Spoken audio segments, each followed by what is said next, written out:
Pemirsa, terima kasih Anda masih bersama kami di Breaking News Metro TV, masih bersama saya Eva Wondo.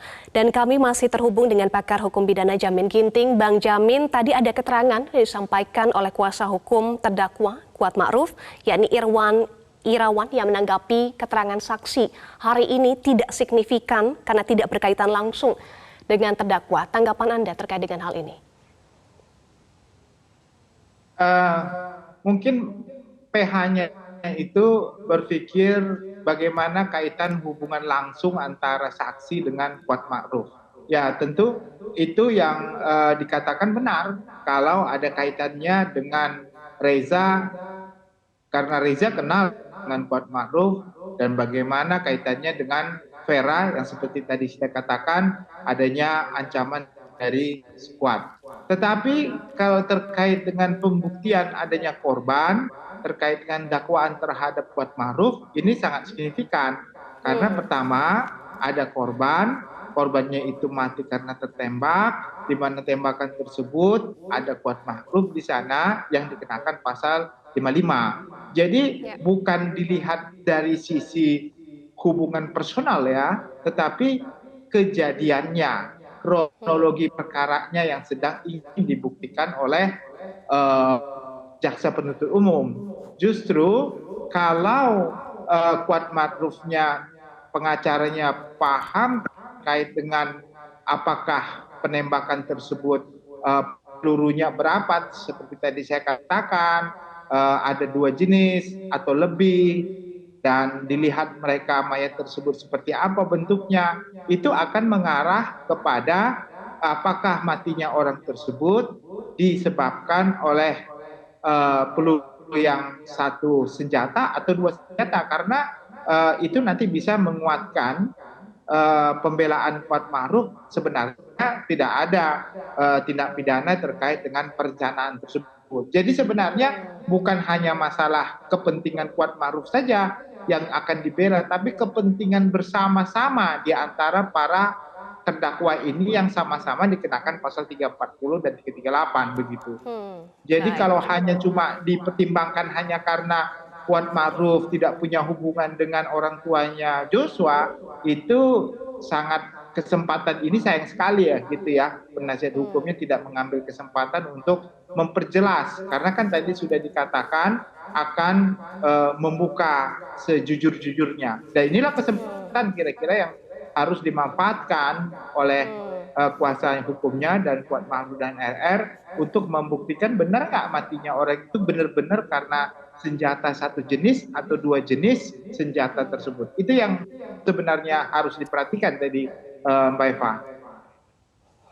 Baik, kesempatan yang seharusnya bisa diambil oleh kuasa hukum Kuat Ma'ruf, kesempatan seperti apa? Seharusnya apa yang bisa digali oleh kuasa hukum Kuat Ma'ruf terhadap saksi-saksi yang dihadirkan hari ini? Ya, saksi yang paling signifikan adalah Vera ya, untuk menangkis dalil yang mengatakan ada akronim ya, seakan-akan si Kuat itu kan akronim dari Kuat Ma'ruf, seakan-akan itulah yang harus dibantah untuk diyakinkan sebenarnya apa yang disampaikan Vera terkait dengan Joshua kepada Vera itu bukan merujuk kepada Kuat Ma'ruf. Itu yang pertama. Yang kedua adalah terkait dengan hubungan antara Reza dengan Kuat Ma'ruf. Dia harus menjelaskan apakah karakteristik Kuat Ma'ruf ini dalam hubungannya dengan Reza dan teman-teman yang lain dan Joshua khususnya tidak ada masalah, ya, tidak ada dendam. Karena sepengetahuan dari kronologi, konflik yang terjadi di Magelang itu lebih banyak timbul antara Kuat Ma'ruf dan Joshua, di mana tadi kuasa hukum Ricky Rizal mengatakan bahwa Ricky Rizal melihat adanya pertengkaran antara Kuat Ma'ruf dan Joshua sampai Kuat Ma'ruf itu membawa pisau begitu. Nah, ini kan harus dijelaskan. Apa berarti ada masalah yang sudah terpendam yang cukup lama ya di antara mereka begitu. Nah, ini yang harus diklarifikasi oleh penasihat hukum Kuat Ma'ruf begitu, untuk menyatakan sebenarnya hubungan mereka baik-baik saja begitu, Mbak. Baik, berkali-kali tadi Bang Jamin sampaikan keterangan saksi Vera Simanjuntak yang merupakan kekasih Yosua. Ini signifikan ya, selain adik Yosua, Reza yang juga signifikan hari ini. Kita akan simak Bang Jamin Ginting, ada keterangan disampaikan oleh Vera Simanjuntak, yakni menyatakan bahwa Brigadir Yosua sempat menghubungi kekasihnya Vera Simanjuntak dan bercerita tengah mengalami suatu masalah yang tidak bisa ia ceritakan kepada siapapun. Vera pun sempat menanyakan terkait permasalahan apa yang tengah dihadapi, namun Brigadir Yosua tidak menjelaskan secara detail. Kita simak pemirsa kesaksian Vera Simanjuntak berikut ini. Bagaimana korban bercerita kepada saudara pada tanggal 19 Juni ya awalnya, coba ceritakan. Jadi pada tanggal 19 Juni 2022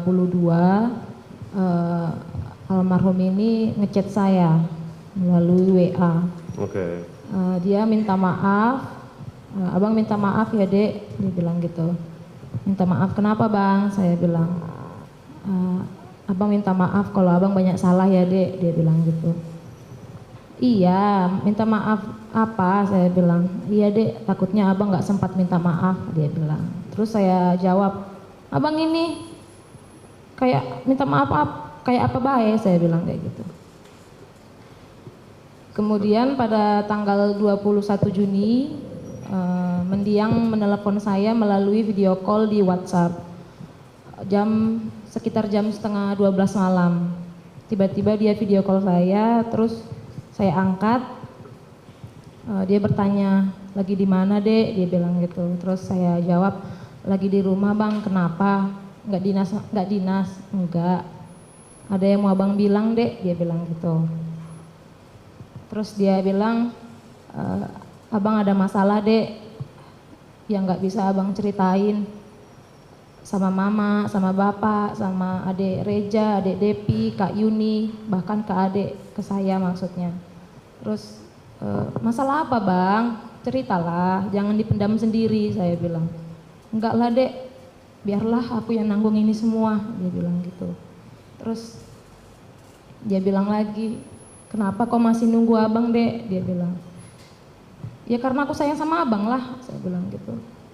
Buka ya dek hatimu buat laki-laki lain, dia bilang. Nikah pun kau, punya anak kalian, bahagia, kalau abang tetaplah sendiri dek, dia bilang gitu yang mulia. Terus saya bantah, nggak mau, saya bilang. Aku maunya nikah sama abang, saya bilang gitu. Terus saya tanya lagi, abang udah nggak sayang ya sama adek? Dia diam, tidak dijawab, terus dia bilang, aku mau tidur aja dek. Dadaku sesak dek, dia bilang gitu. Terus saya bilang, abang sakit, aku ada telepon adik Reja ya supaya ngantar obat buat abang ya. Enggak dek, aku mau tidur aja, dia bilang. Jadi saya suruh dia tidur yang mulia. Oke, selanjutnya? Selanjutnya komunikasi. Antara tanggal 1 sampai dengan tanggal 8 ada komunikasi dengan saudara? Saya lupa yang mulia. Lupa. Terus terakhir yang saudara ingat adalah tanggal 7. Tanggal 7, sebelumnya 7 Juli setelah, ya. Tanggal 7 Juli yang mulia. Dalam kurun antara tanggal 3 sampai tanggal 7 ada dia menghubungi saudara? Korban menghubungi saudara? Saya lupa yang mulia. Lupa, oke. Kemudian yang saudara ingat adalah tanggal 7. Coba saudara ceritakan bagaimana peristiwa tanggal 7 itu. Atau enggak begini, saudara tahu kalau pas tanggal 3 itu sampai tanggal 8 korban ada di Magelang? Tidak tahu yang mulia, saya Tidak tahu tanggal 7 itu. Tanggal 7, coba ceritakan peristiwa tanggal 7. Jadi tanggal 7 Juli 2022 mendiang menelepon saya melalui telepon suara via WhatsApp sekitar jam 20 malam. Jadi saya kebetulan dinas alam, terus saya mendapat satu panggilan tak terjawab. Kemudian dia menelepon lagi tapi terputus. Terus tiba-tiba langsung terdaftar 4 panggilan tak terjawab. Padahal tidak ada masuk telepon itu, tapi tiba-tiba terdaftar. Setelah itu dia nelpon lagi jam setengah 9 malam. Saya angkat, lagi di mana dek? Dia bilang gitu. Lagi dinas malam bang, kenapa? Kurang ajar, dia bilang gitu. Karena saya mendengar ada kata-kata kurang ajar, jadi saya banyak teman-teman dinas, saya mencari tempat yang nyaman untuk berbicara. Terus setelah itu saya tanya lagi, kenapa tadi bang? Kurang ajar orang ini, dia bilang gitu. Kurang ajar gimana? Saya bilang. Ibu sakit, aku dituduh bikin ibu sakit, dia bilang gitu. Sakit apa? Nggak tahu saya, dia bilang gitu. Terus aku diancam, dia bilang gitu. Diancam kayak mana? Saya bilang. Berani kau naik ke atas, ku bunuh kau, dia bilang gitu. Siapa yang ngancam? Saya bertanya. Squad di sini, dia bilang. Emangnya abang ngapain ibu? Saya bilang. Abang ada pukul ibu? Saya bertanya seperti itu karena tidak masuk akal yang mulia. Terus, ya enggak lah dek, dia bilang gitu. Ya udah kalau abang nggak salah, abang jangan takut, saya bilang. Bilang sama mereka kalau abang nggak ada ngapa-ngapain ibu. Kalau abang nggak salah, abang jangan takut, saya bilang gitu. Dia bilang. Abang sekarang di mana? Saya bilang. Lagi di Magelang. Yaudah ya dek, nanti abang kabarin lagi. Itulah yang mulia. Oke, selanjutnya ada besoknya atau berapa jam kemudian dia menghubungi saudara? Tanggal 8 Juli yang mulia.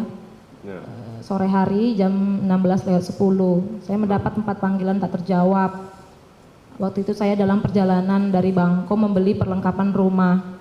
Kemudian sampai di rumah saya telepon balik karena saya mendapat panggilan tak terjawab. Saya telepon balik tetapi terputus. Kemudian saya lupa jamnya. Kemudian saya chat lewat WhatsApp. Ada apa bang? Adek baru pulang dari Bangko beli Pampers Geva keponakan saya. Itu jam 16.25. Awalnya checklist 1.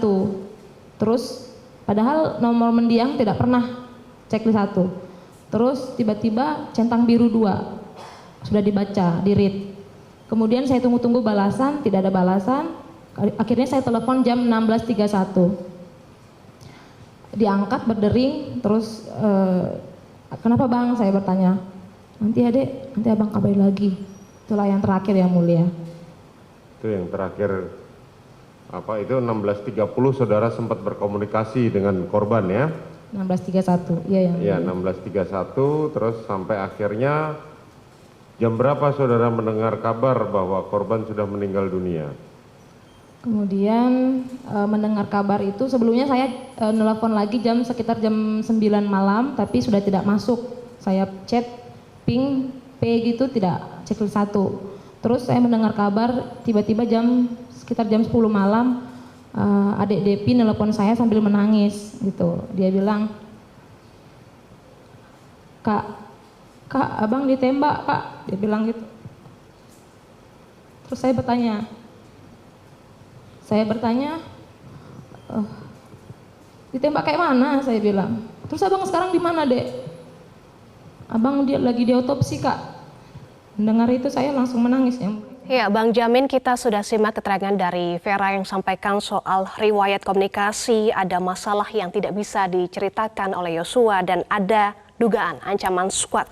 Seberapa signifikan keterangan Vera ini untuk membuktikan ada rencana pembunuhan berencana? Ya, kalau kita lihat ya, pembicaraan itu kan tidak terlalu jauh dari terjadinya suatu tindak pidana pembunuhan tersebut. Jadi pembicaraan itu saya meyakini itu kelihatannya yang ada kaitannya dengan peristiwa di Magelang begitu ya. Nah, peristiwa Magelang tadi dikatakan adanya sedang di Magelang. Dan itu sangat signifikan karena apa yang dikaitkan tadi oleh pengacaranya ER bahwasannya ada pertikaian antara Kuat Ma'ruf dan juga Yosua terkait dengan berani naik ke atas, saya ajarkan begitu atau saya bunuh gitu ya. Nah itu kan menunjukkan bahwasanya sebenarnya ada ada kaitan antara Kuat Ma'ruf di situ dengan Joshua yang disampaikan tadi oleh Vera bahwasanya dia curhat ke Vera, tetapi memang tidak dilanjuti dengan menyebut nama, hanya menyebut squad gitu. Nah, inilah yang harusnya dibuktikan oleh hakim. Hakim itu bisa menilai dari rentetan waktunya itu kapan begitu ya, dan pembicaraan tentang ada orang yang ingin mencelakai dia. Nah, kita juga belum memastikan apakah pembicaraan ini terkait dengan pertikaian hanya sebatas magelang karena dilarang naik ke atas dan pertikaian itu, atau ada rencana terkait dengan adanya upaya-upaya dari FS untuk memerintahkan untuk mengancam jiwa daripada Joshua. Nah, ini harus dibuktikan, Mbak. Ada dua ini, kaitannya dengan Ma'ruf atau kaitannya dengan FS yang sudah merencanakan sebelumnya. Begitu, Mbak. Baik, keterangan ini harus dibuktikan. Ditahan dulu Bang Jamin, dan kami informasikan pemirsa dari informasi rekan kami di Pengadilan Negeri Jakarta Selatan, Rudio, menyampaikan bahwa sidang tidak break tetapi sudah selesai untuk hari ini. Sidang pemeriksaan saksi untuk terdakwa Kuat Ma'ruf dan Ricky Rizal sudah selesai hari ini dan akan dilanjutkan pada Senin pekan depan.